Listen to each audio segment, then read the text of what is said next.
Hello everyone, welcome to the series of control system lectures.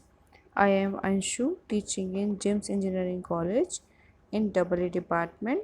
Today I am going to discuss Routh-Hurwitz criteria.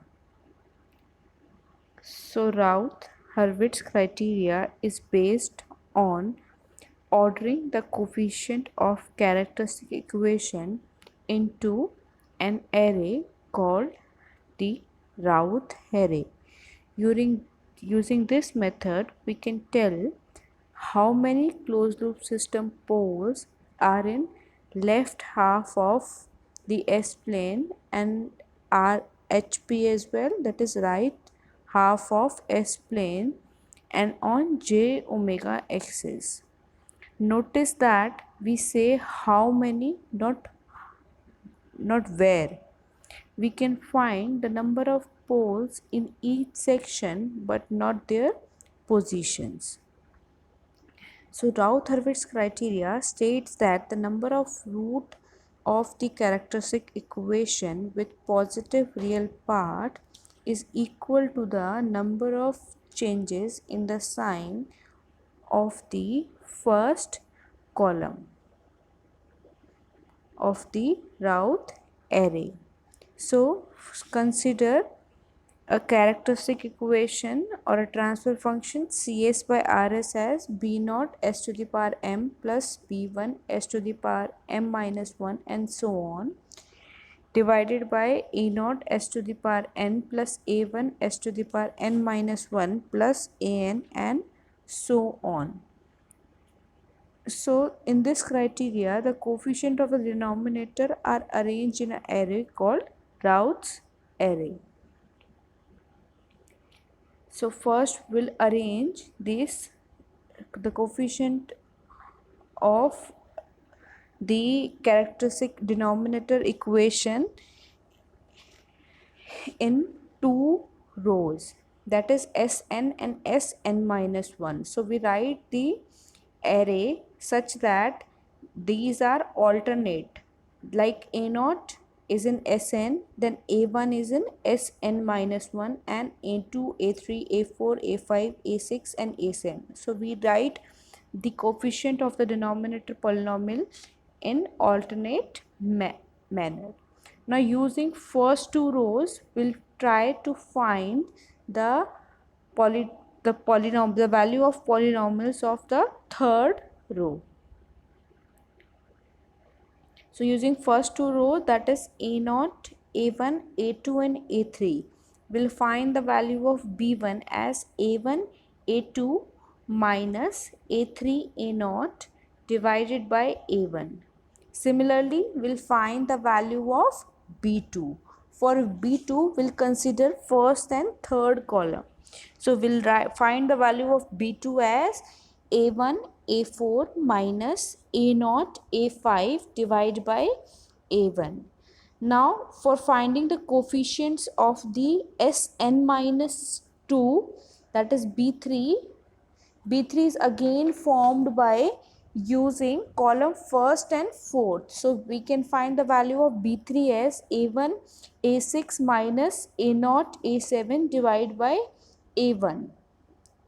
So next we'll find the value of the row Sn minus 3. For finding the value of Sn minus 3, we'll use the two rows, that is Sn minus 1 and Sn minus 2. So C1 can be found out by B1 A3 minus B2 A1 divided by B of 1. Now each column will reduce by 1 as we move down the array. This process is obtained till the last row is obtained. Now each column will reduce by 1 as we move down to the array. This process is obtained till s to the power 0. Now this is obtained, the coefficient will be an for this row. The Routh stability criteria have two necessaries and sufficient condition. The necessary and sufficient condition for a system to be stable is all the terms in the first column at route array should have same sign, and there should be no missing term. There should not be any sign changes in the first column. So these are the necessary but not sufficient condition for route criteria. Next is the route criteria. When there is a sign changes in the first column of route array, then the system is unstable.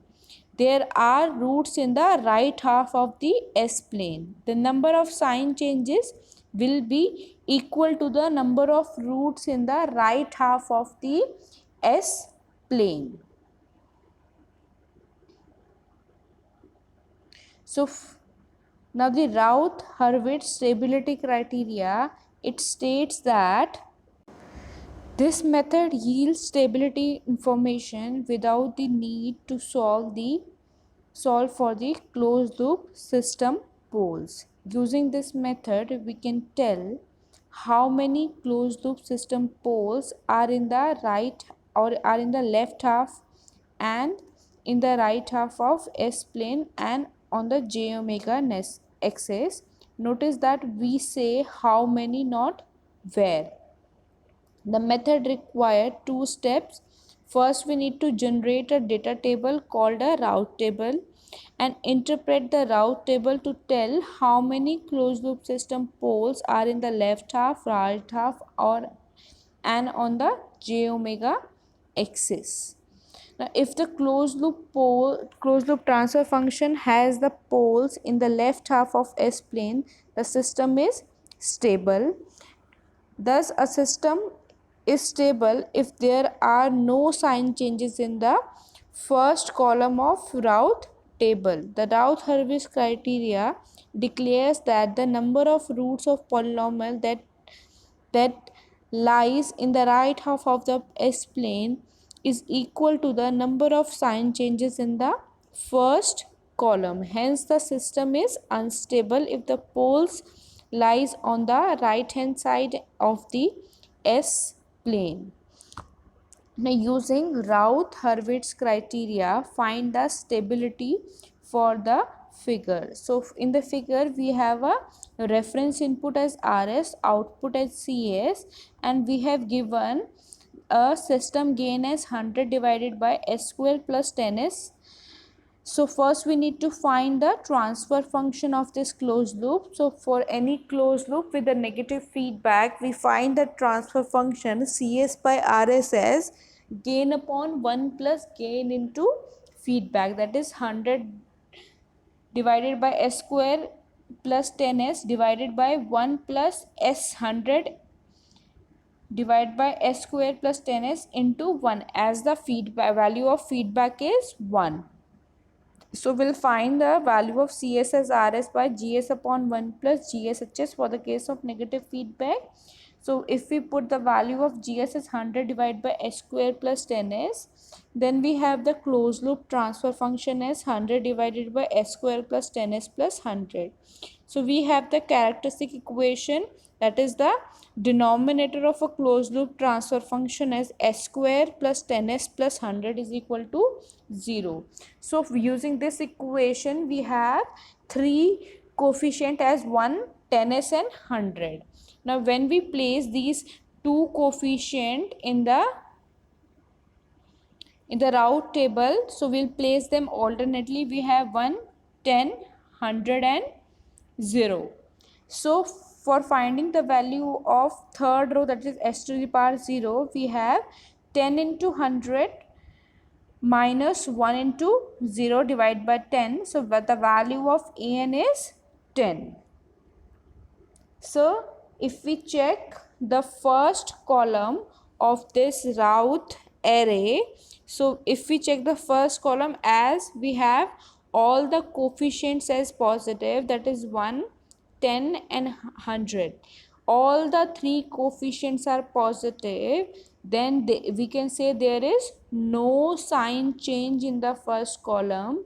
Since there is no sign changes in the first column, so all the coefficients lies in the left half of the S planes.